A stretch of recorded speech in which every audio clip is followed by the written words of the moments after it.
Premier ministre indien Narendra Modi a déjà été qualifié d'historique. Il s'agit de la première visite d'un dirigeant indien en Ukraine depuis l'indépendance du pays.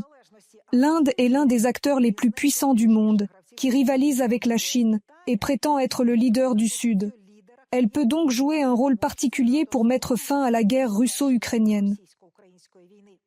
Quel message de Poutine-Modi a-t-il apporté à Kiev? Tous les détails de la visite ont été analysés par Al-Achij. Salutations indiennes. Ce que signifie réellement la visite historique de Narendra Modi à Kiev. De nouvelles opportunités s'ouvrent pour l'Inde. Ce qui s'est passé en coulisses. Il y a ici un double fond en réalité. Le Premier ministre indien a-t-il vraiment apporté un message de Poutine? Un jeu géopolitique très intéressant. Et comment les ambitions de New Delhi peuvent contribuer à mettre fin à la guerre de la Russie contre l'Ukraine? Je voudrais vraiment jouer un rôle dans le règlement pacifique. Nous avons tout analysé en détail. De chaleureuses accolades avec le président ukrainien et un programme atypique. Volodymyr Zelensky n'emmène pas son hôte l'invité ni à la cathédrale Saint-Michel, où les dirigeants du monde honorent habituellement les soldats morts au combat, ni à Bucha, mais au mémorial commémoratif des enfants morts de l'agression russe. Narendra Modi laisse un jouet en signe de souvenir. Mais ce trajet est-il accidentel? Cela peut nous suggérer que ce sujet est sensible pour Narendra Modi. Et voici une référence aux événements d'il y a 1 mois et demi, lorsque Modi a également rencontré Poutine à Moscou, immédiatement après que la Russie ait frappé l'hôpital pour enfants Okhmadit.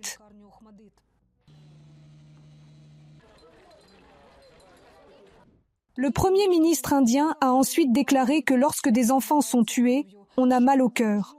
Il n'a toutefois pas précisé qui était l'auteur de ces meurtres. C'est peut-être une façon d'exprimer son respect. Je ne voudrais pas utiliser le mot « réhabiliter », mais en principe, c'est ce à quoi cela ressemble.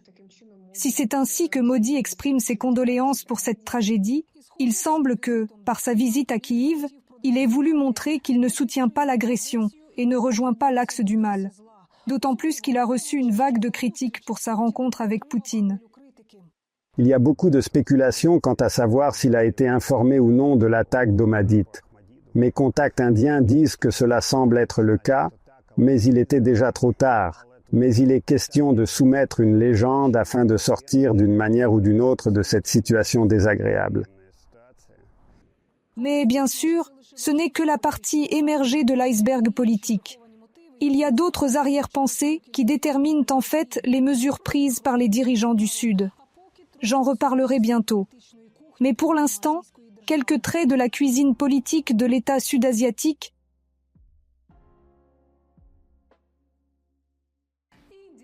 L'Inde est le berceau d'anciennes civilisations, un pays aux couleurs vives et aux traditions uniques, la plus grande démocratie du monde, et aussi un acteur politique puissant qui prétend être le leader du Sud.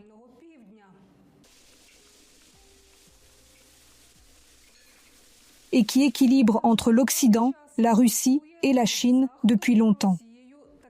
Comment il équilibre, entretient des relations amicales avec Washington et en même temps commerce activement avec Moscou.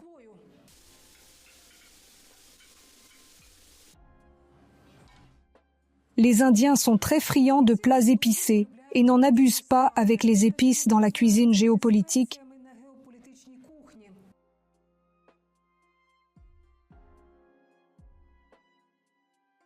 Et ce qui sera cuisiné à la fin?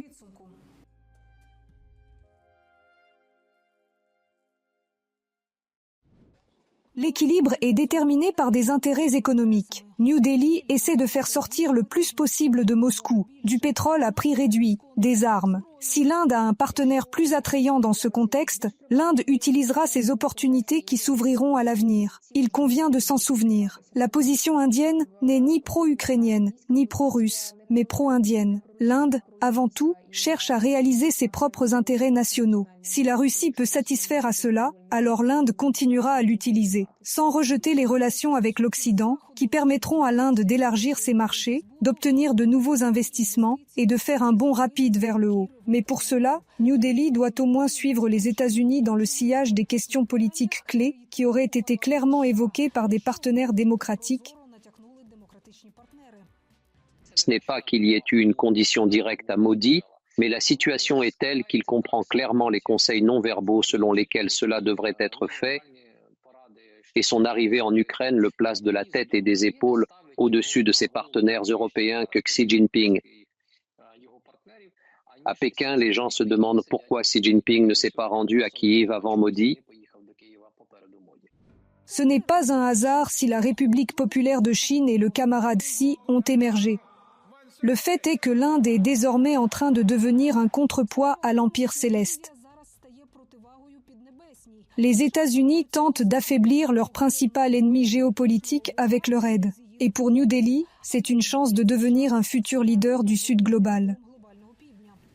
L'Inde a d'énormes perspectives, mais elles doivent être exploitées. Et pour cela, Modi doit montrer quelle est son influence personnelle et quelle est l'influence de l'Inde en politique étrangère. Jusqu'à présent, il est beaucoup plus petit que l'échelle de l'Inde.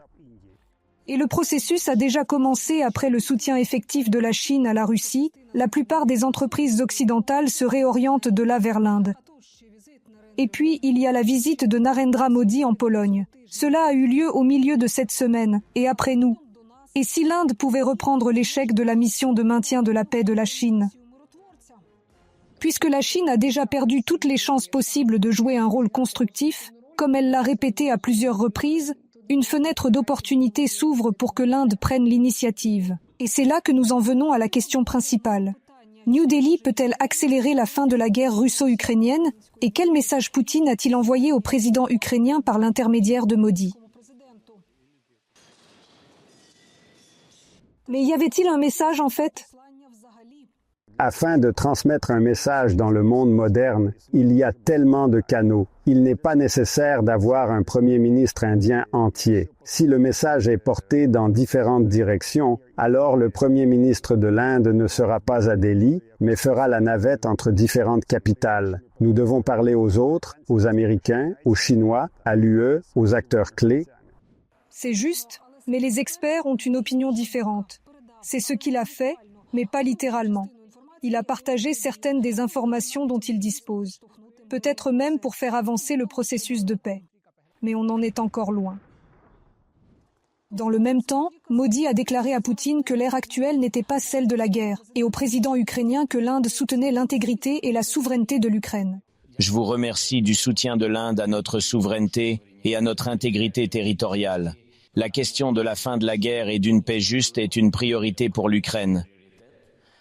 Nous avons récemment organisé le premier sommet inaugural sur la paix.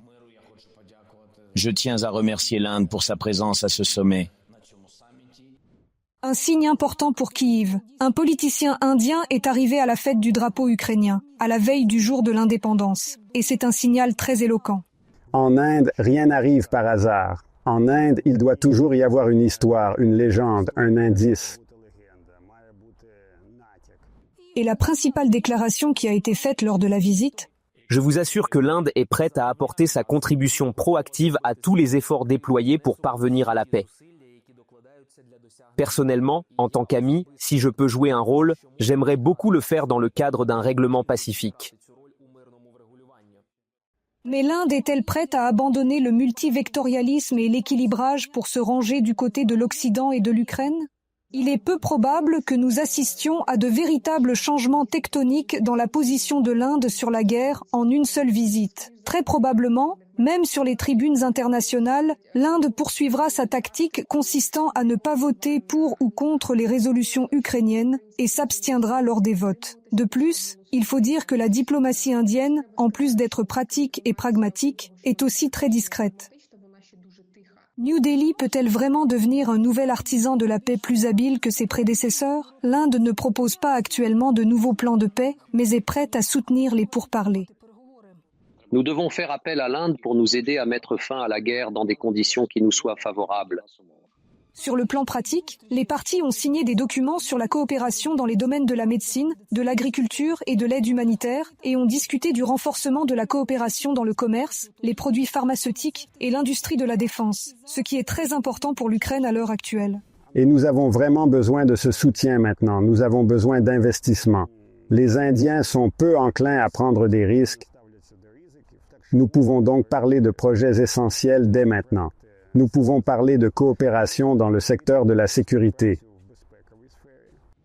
En fin de compte, le Kyiv officiel a pris la visite de Modi comme une démonstration de soutien, a rapporté le New York Times, citant nos fonctionnaires. D'après le non-dit, l'Inde peut contribuer de manière significative au renforcement de la position de l'Ukraine si elle organise des discussions avec des pays d'Asie et d'Afrique qui se tiennent actuellement à l'écart. Pour nous, c'est la clé du Sud global. L'essentiel, c'est que les paroles moins nombreuses de Delhi soient plus importantes.